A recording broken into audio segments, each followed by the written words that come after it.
Oh, if only we have that women just to try, even if this cooperative may fail, we want just to try. So she told me I couldn't resist, and I didn't want to leave my community behind. She wanted to be part of them. That's why. Thank you very much. So I'm going to move on to Fanny. First of all, allow me to thank Liz Fanny and also the board members and MasterCard for sponsoring this conference. It has been quite an exciting moment. When I was in my community, when I heard about this conference, I was so excited with my community members, knowing that we will be visited by so many people from different countries.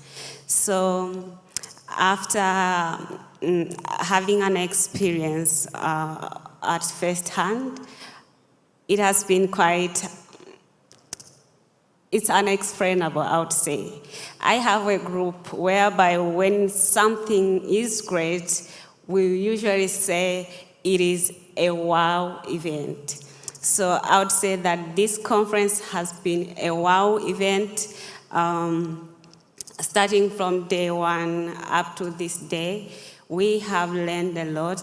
It had a lot of sessions that were divided. We have heard from different people. Alumni have shared their stories. We have heard from our directors, staff. It has been quite an amazing event and quite rainful. So I would say it is a great experience, and I've been transformed throughout because I've met people from different countries, our big bosses. I've connected with them. I've been able to make network connections. Right now, I can say that I have press in Ghana, I have press in Kenya. I've been invited to, whenever I find a chance to go there, I've been invited to visit their countries.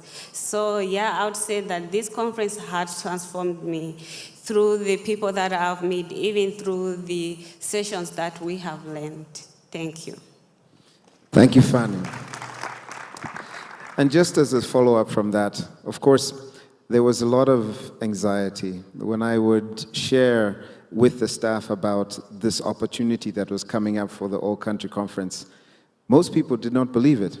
Is it really going to happen? Is there really going to be a conference? Did you feel the same way?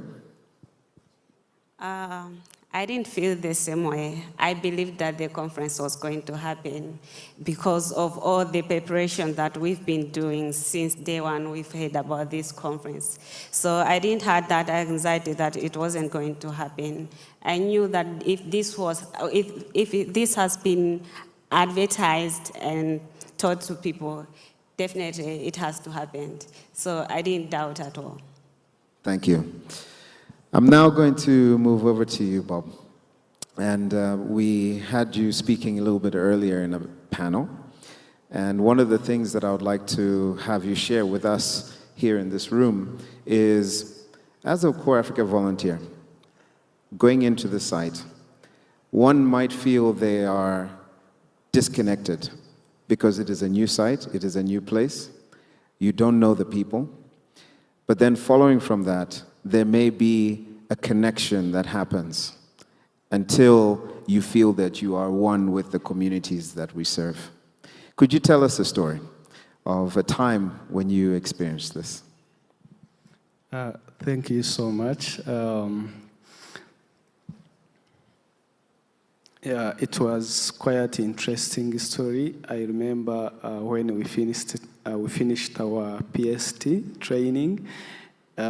Everyone was wondering where are we going, and I happened to be the leader of the volunteers in Rwanda, and I could see mostly girls. They were so not sure at all where they are going and if they are going to handle it. And now I happen to be a leader, and I have the same problem or the same concern. Then some of them could come and speak to me. Bob, for you, are you prepared? Are you ready for the challenge? And then I was like, I can't show that I'm down, yet they are coming to speak to me. Then I said, well, sometimes we are not sure until we are sure. Then I keep on encouraging them that we are going to make it. Then boom, we had to go in the bus going to our sites. We reached there, you don't know anyone. Actually, it was my first time to go in a northern province. I heard people saying, when you are going to northern province, you go through Shoronji. It was my first time to climb that hill. So I reached there, I saw the climate is totally different. Then, leave alone the climate issues, I was like, where do I start now? I started thinking, remembering what we were taught in PST, trying to connect the dot and see how I will begin to discuss with my communities. And then, hopefully, something came into my mind, and I was like, let me talk with my host mother. She was kind enough, so welcoming, and I asked her, do you have some meetings over the weeks for the communities? She told me, yes. Every Tuesday, we have a meeting as leaders. Then I told her, could you mind if you take me there and introduce me to them? She said, no problem. Actually, before you sleep, let's first go and see the local leader. Maybe he can help me to introduce you to the community. Still, questions were going in my mind, but she went and introduced me to the local leader. We talked, so kind, so welcoming, and I was not expecting this. As I told you earlier, I was always in the school. I have never had a chance to go in the community purposely to do something. Apart from some projects we did, I happened to be a MasterCard Foundation alumni in Makerere, and we did some projects while we were doing give back projects. And I was the one who was leading the team doing give back projects in Uganda. So that's the only chance I had to meet and at least interact shortly with the communities. Now here I have a full year with the communities. Then I went in the meeting, the local leader introduced me. I told them, everyone was curious, why is he here? What is the agenda? Then I stand up, they gave me the opportunity to talk to them. I told them who I am, how I'm a volunteer, and everyone was doubting. Don't lie to us. You are not a volunteer. The volunteers we have seen, because there are other volunteers in Rwanda, there is that program, but it is government initiatives. You don't look like them. I said, in which way? You are so, in Kinyarwanda, they say, wicishije bugufi cyane ntabwo umeze nk'abavolonteri bandi, which means that you are too humble to be a volunteer. They thought that I have another agenda which is making me to be humble so that at least I will get something in the end. So they didn't believe me, but I was like, I know along the way they will get to know me. Then I explained, I said, all we do is to work with you, be here with you, always chat together and see what we can do with what is around. But to cut the story short, later they believed that surely I'm going to stay, and I'm here to stay. And they started seeing me getting involved in their activity every day, and they started believing in me. And there was this lady who happened to be my host mother. She had a strong trust in me, which led even other community members to trust me. And within 2 months, I was like a local leader as well. So everyone who knew me, I could chat with them. And what interested me so much throughout the service is the love and the connection I had with the community members.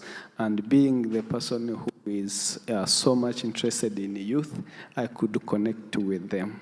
There is this particular youth. I found him one of the things that make me not sleep, and wherever I think about it, is the future of the youth. Because someone, as a youth, I interact with many youths, but sometimes you find some are lavishing around, not caring, and you'll be like, what? Yet you have also another opportunity to meet with old people who have never made it in life, and you compare the two. Are we heading here again? I think this could be at least something different. So I connected. I always find a time with the youth. We chat.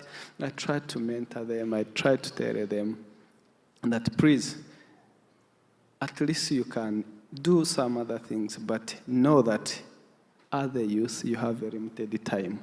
And the mistakes you make now, they will show up if you are a man or you are going to live a life that your people here in the village are living. And I'm glad that some youth started changing some behaviors. And the beauty about that is that when the mindset changes, it's not the person who has changed. It's just the way you look at things that changes, and the action towards that changes. So it's interesting to witness that as a person, and it inspired me so much. That's why I say that I went as a person who is going to give back, and I was instead educated. Thank you so much. Thank you so much. Wonderful stories. So thank you very much to Fatima, Fanny, and Bob. I want to close by sharing with you a poem that was created by a volunteer with young community members who came together to share their story and their hope. So I'm going to stand up and read, if you don't mind. In the golden hues of dawn's embrace, where untamed spirits find a place, lies a land of ancient pride, Africa, where dreams reside. The rhythms of drums echoes through the night. Under the stars, fires burning bright. As voices rise in the harmonious songs, resilient souls, resilient and strong. In every eyes, a story unfolds of triumphs, of struggles, and of tales untold. Africa, your spirit shines so bright, a beacon of hope, a guiding light, a continent blessed with diverse terrains. Africa's beauty knows no restraints. So let us celebrate this sacred place where cultures mingle, leaving no trace. For Africa, the cradle of humanity, shall forever inspire our collective destiny. And now, I crave your indulgence to talk to you about a league of young and vibrant people of this beautiful continent who have chosen to be the rainbows in the clouds of others through volunteerism with CorpsAfrica. With open hearts and empathetic eyes, they learn, they listen, embracing the cries, building trust and forging connections anew. In pursuit of a brighter continent, they step into communities diverse and rich, engaging with people, each life they enrich, identifying needs and empowering the oppressed, a catalyst of change, a different manifest.